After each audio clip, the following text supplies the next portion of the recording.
Just look at those teeth. How could any red-blooded angler not want to see or catch a fish as spectacular as this Payara? 34 hours, 5 flights and 2 nights without sleep and we finally made it. This is Puerto Maldonado. It's a small frontier town right on the edge of the jungle, and we're just waiting for a boat to take us on the 80-mile trip deep into the forest for the fishing.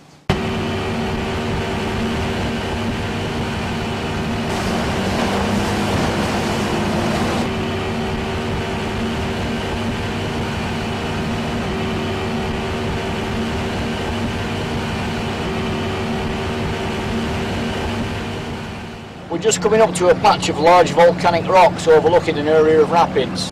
Accessible only by boat, this is the stretch we fished each morning for Payara, then back to camp for breakfast and out again for other species. Payara love fast, deep water. Here it's created by 2 rocky outcrops squeezing the river into a more confined space. Well, we've just arrived on the Tampabata River. It's daybreak. Just been woken up by a rousing dawn chorus with just about every bird imaginable at the digs.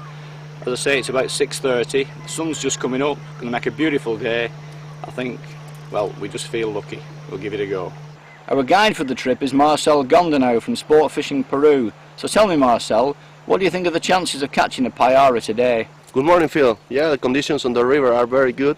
They're getting down today, so we have good color on the river, not fast in the waters. So there's plenty of action in this morning, so let's try to catch some fish. Payara easily grow to 20 pounds in these waters and fight like absolute fury, so the tackle needs to be bang on right. Obviously you want a strong rod, but more important than the rod is the reel. I've chosen to use a Shimano bait runner 6500.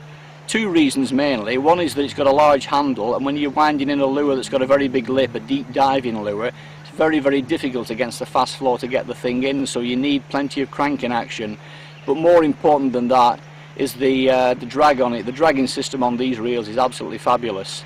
The best lures for Payara fishing are that ones like a long lip, this and this side, because they're moving down in the river, and then we have to change the original hooks and put a big ones with very, very strong hooks, so it's easier to catch because the Payara have a big teeth and strong teeth.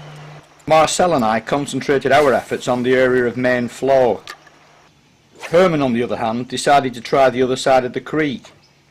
An inspired move, as it would turn out. Within minutes, a good-sized Payara had taken his lure.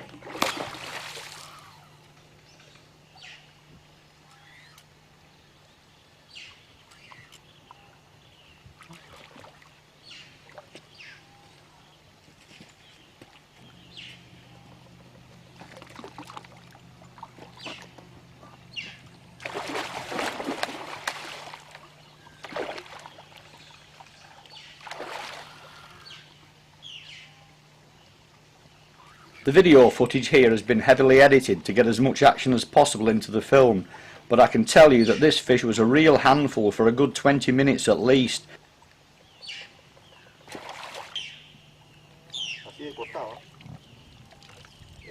The power driving force behind the Payara is this large shovel-like tail. The business end is equally impressive.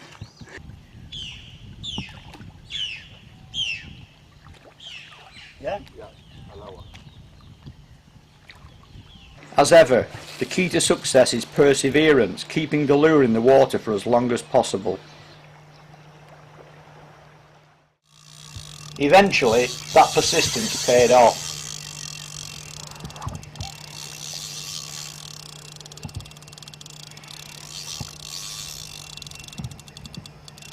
It's using the current to take itself down the floor.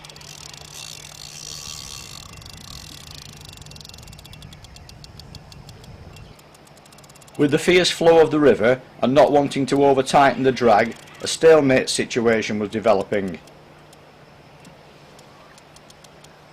A change of pulling angle was next on the agenda. It had to be worth a try.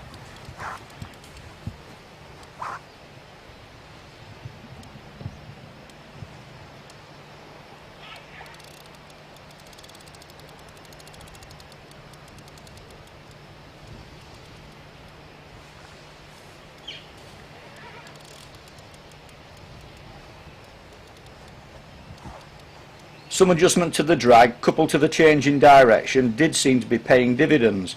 The problem was, the Payara realised this too and decided to take evasive action.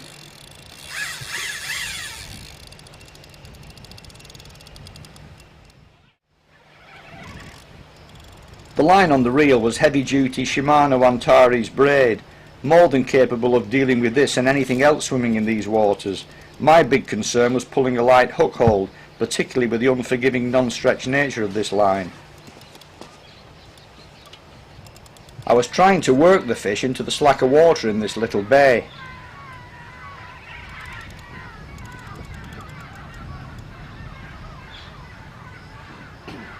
This, coupled to another slight change in the angle, had the fish coming again. Or so I thought.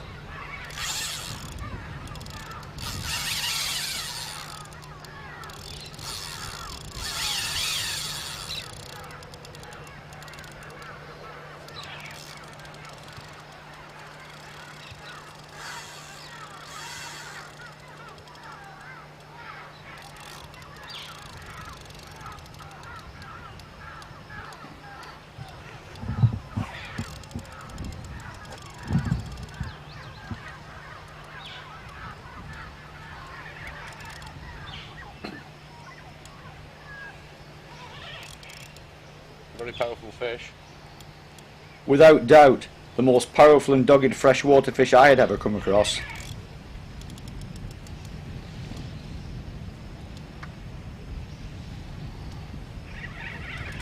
Just when you think you're making some headway, it steps up a gear, as if to show you who's boss.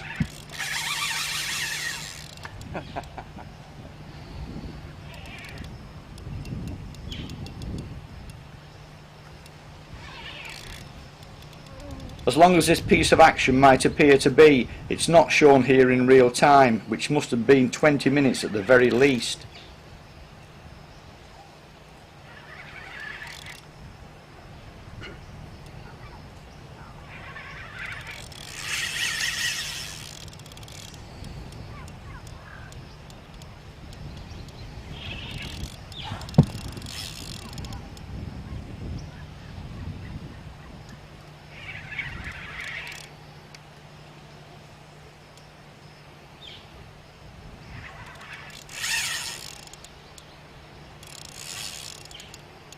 The fish is still far from beaten here, but at least the runs are getting shorter and further between.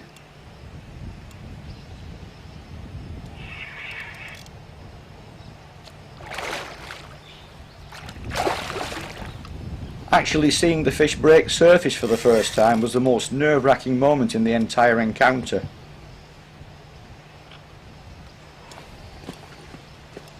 So near, yet still so far away. Would the hooks hold and deliver the prize?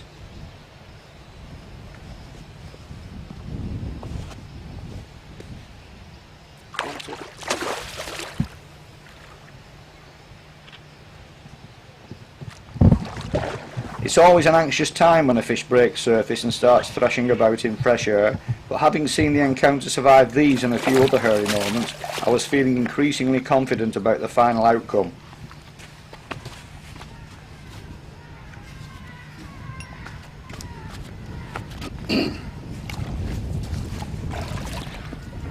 Still, I can't tell you how relieved I felt when Cesar finally lifted the fish from the water.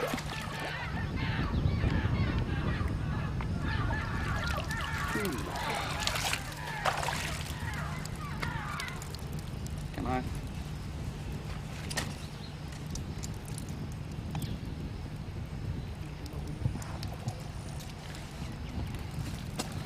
This is it.